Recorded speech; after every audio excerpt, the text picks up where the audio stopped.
Olá pessoal, continuando os estudos, estou com o material aberto aqui, vamos dar uma lida no material. Célula Henrietta, a importância da biotécnica e a biotecnologia. Terceiro bimestre, primeira aula, ensino médio. O conteúdo desse material é células HeLa, biotecnologia e bioética. O objetivo dessa aula é analisar e debater situações controversas sobre a aplicação de conhecimentos da área de ciências da natureza com base em argumentos consistentes, legais e éticos. Para começar, o caso da célula de Henrietta Lacks, o vídeo A Mulher que Mudou a Medicina. Henrietta Lacks, do canal Nerdologia, descreve como Henrietta Lacks morreu em 1951 por causa do HPV, mas continua viva até hoje, em importante avanço da ciência. Assista o vídeo até 7.07. Enquanto assiste, registre os pontos relevantes. Responda à pergunta: considerando aspectos legais e éticos, como você avalia decisões do médico Henrietta Lacks? Vamos assistir o vídeo.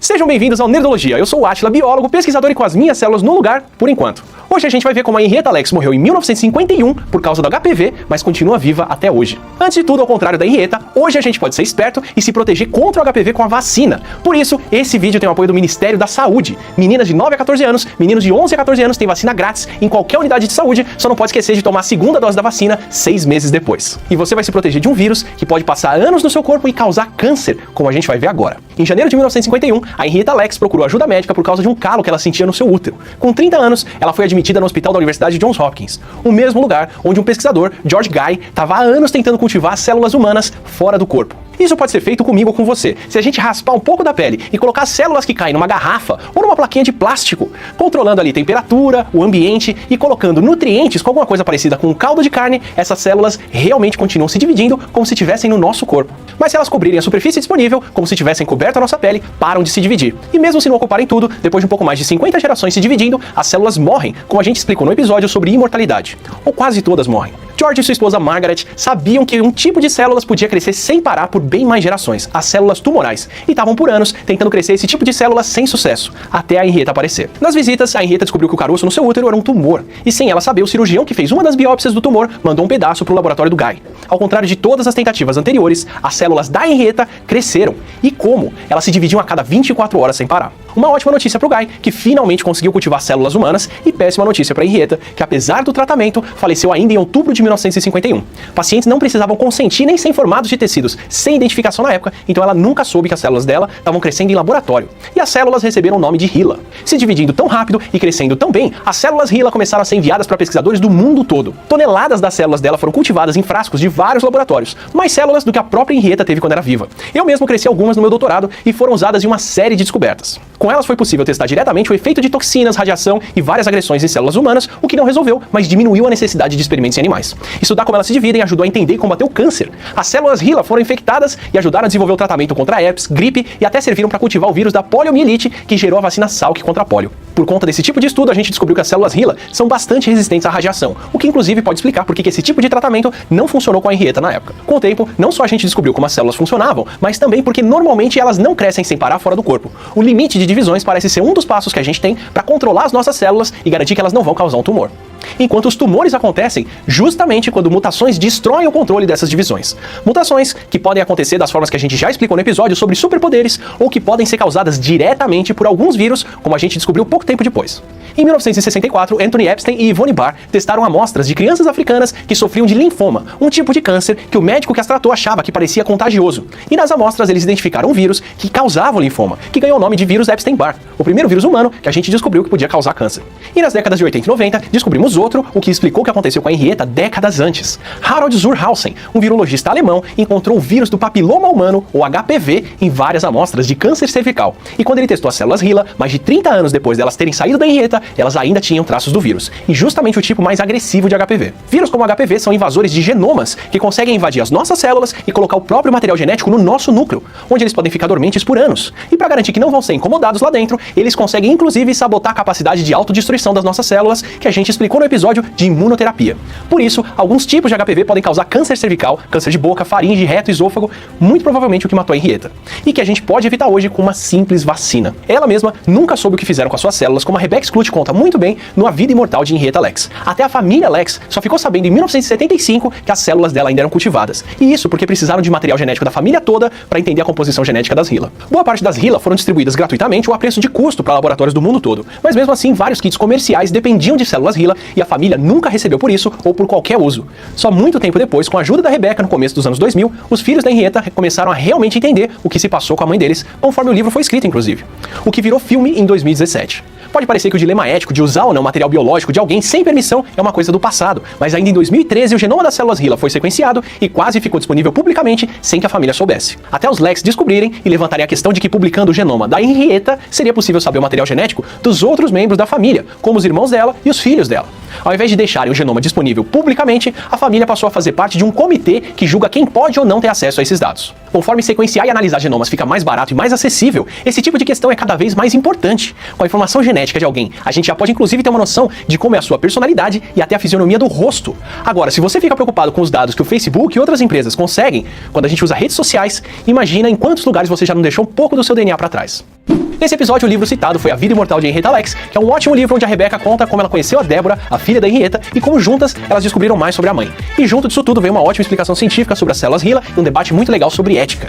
E para quem quiser saber mais sobre o limite de Hayflick e como a gente controla as nossas células, eu recomendo bastante O Sexo e as Origens da Morte, do William Clark. E no Nerdologia passada, em que a gente falou sobre imunoterapia, vocês fizeram várias perguntas legais. A tia Maeda e mais gente perguntou se o corpo não estranha os anticorpos do cavalo. Estranha sim, a gente pode ter reação, tanto que o professor meu da biologia que trabalhava com serpentes não podia tomar mais soro, porque a reação dele contra o soro, contra o cavalo, era pior do que a reação com veneno. O Rafael Santos perguntou se não teria como fazer um vírus programado para atacar a célula do câncer. Sim, são os vírus oncolíticos. E o que precisa é o vírus ser capaz de infectar o tipo de célula que forma aquele câncer. E como para formar o câncer, essas células precisam estragar a resposta imune, tumores normalmente são vulneráveis para vírus que não afetam as células saudáveis. E isso já está sendo testado como terapia. Pro Jonathan Costa, que perguntou como que o feto se desenvolve sem ser combatido pelo sistema imune, é só assistir o episódio sobre o nosso maior parasita. E pro Sábio Xavier, que perguntou por que a gente tem a impressão de que os casos de câncer estão aumentando, e em alguns casos, como câncer de pulmão, estão mesmo por causa dos novos hábitos que a gente adquiriu, como fumar.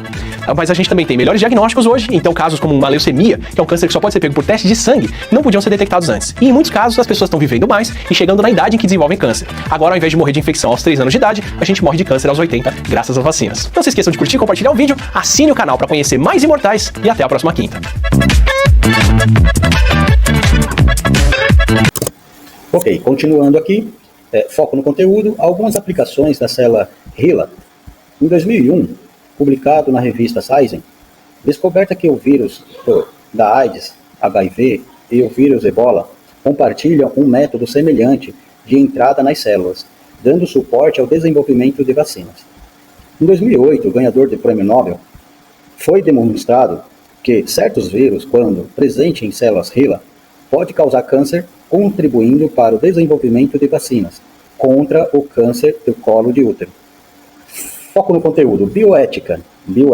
Ética é um ramo da ética voltada para o estudo dos conflitos emergentes das interações humanas entre si e com o meio, buscando uma solução para os dilemas éticos decorrentes dessas relações. Bioética é uma ética aplicada às ciências da vida.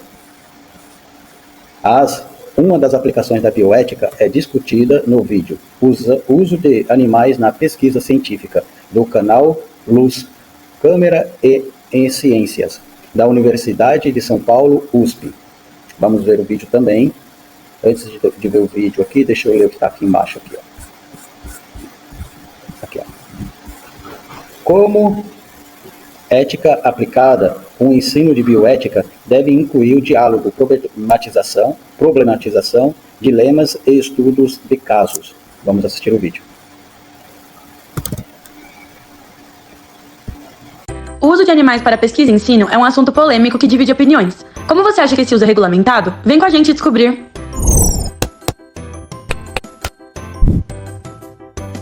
A experimentação com animais é realizada desde a antiguidade com o objetivo de obter informações sobre anatomia e fisiologia e extrapolá-las para compreender o funcionamento do corpo humano.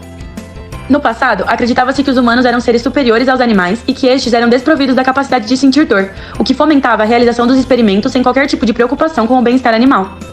A realidade mudou bastante ao longo dos anos, com diversas pesquisas comprovando que os animais são capazes de sentir dor. Somado a isso, muitas pessoas se uniram em entidades dedicadas à proteção animal, o que tornou a preocupação com o bem-estar uma condição indispensável na experimentação animal. Hoje, o uso de animais em experimentos científicos e ensino é regulamentado por lei. No Brasil, desde 2008, está vigente a Lei 11.794, também chamada de Lei Arouca, a qual estabelece procedimentos para o uso científico de animais. Essa lei estabelece a criação do CONSEA, Conselho Nacional de Controle de Experimentação Animal, e torna obrigatória a existência de CEUAs, Comissões de Ética no Uso de Animais, em instituições com atividades de ensino ou pesquisa com animais. Mas quais são as funções do CONSEA e das CEUAs? O CONSEA é responsável por formular e rever normas para uso e cuidados com animais, instalação e funcionamento de locais que criam animais para serem usados na pesquisa e credenciamento de instituições. Credenciar instituições para a criação ou utilização de animais, monitorar e avaliar técnicas alternativas ao uso de animais e manter o cadastro atualizado dos procedimentos de ensino e pesquisa. Já as CEUAs são responsáveis pela análise prévia de todos os procedimentos que utilizam animais a serem realizados pela instituição associada. Essas comissões fazem reuniões periódicas nas quais participam inclusive representantes das sociedades protetoras de animais legalmente constituídas e estabelecidas no país. De maneira simplificada, um cientista que deseja realizar uma pesquisa envolvendo animais deverá submeter seu projeto à CEUA da sua instituição, a qual aprovará a pesquisa apenas se ela estiver de acordo com as normas estabelecidas pelo CONSEA. Essas normas incluem os protocolos de sedação, analgesia e anestesia a serem executados nos procedimentos que envolverem dor. É importante ressaltar que situações que causam estresse e dor nos animais são indesejáveis, pois geram resultados inconfiáveis e que não podem ser reproduzidos. Assim, manter os animais livres de sofrimento durante os procedimentos é uma grande preocupação dos pesquisadores.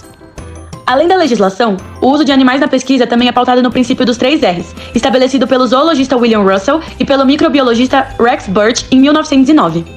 Os 3 R's são replace, substituir, reduce, reduzir e refine, aperfeiçoar.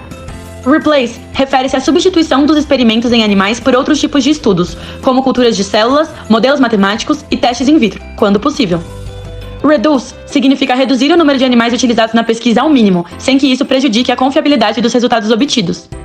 Por fim, refine é a preocupação em diminuir a incidência ou severidade de procedimentos, assegurando o mínimo possível de sofrimento ou estresse para os animais envolvidos na pesquisa. O respeito à legislação somado à aplicação do princípio dos 3 R's torna extremamente rigorosa a experimentação animal. Essa rigorosidade é essencial para que o uso de animais na pesquisa não seja banalizado. O que se espera é que as descobertas científicas venham acompanhadas do respeito às espécies utilizadas. Depois de toda essa discussão, você ainda pode estar se perguntando: por que ainda são utilizados animais se existem outras alternativas? Embora existam cada vez mais técnicas alternativas, ainda não há tecnologias capazes de imitar a complexidade das interações entre as células, tecidos e órgãos que acontecem dentro de um organismo vivo. Assim, por exemplo, para tornar seguro o uso de um medicamento em uma grande população de cães, é necessário que os efeitos deste sejam analisados previamente em um pequeno grupo de animais de laboratório. Isso é feito para minimizar a ocorrência de efeitos colaterais possivelmente nocivos que possam colocar em risco a vida dos nossos animais de estimação. Esperamos que depois desse vídeo você compreenda melhor a polêmica e os questionamentos envolvidos no uso de animais na pesquisa científica.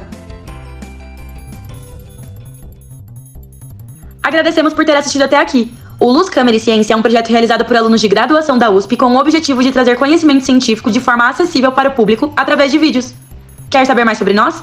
Acesse nosso site e nossas redes sociais que estão aí na descrição do vídeo. Curta, comente e compartilhe. É bem importante para nós.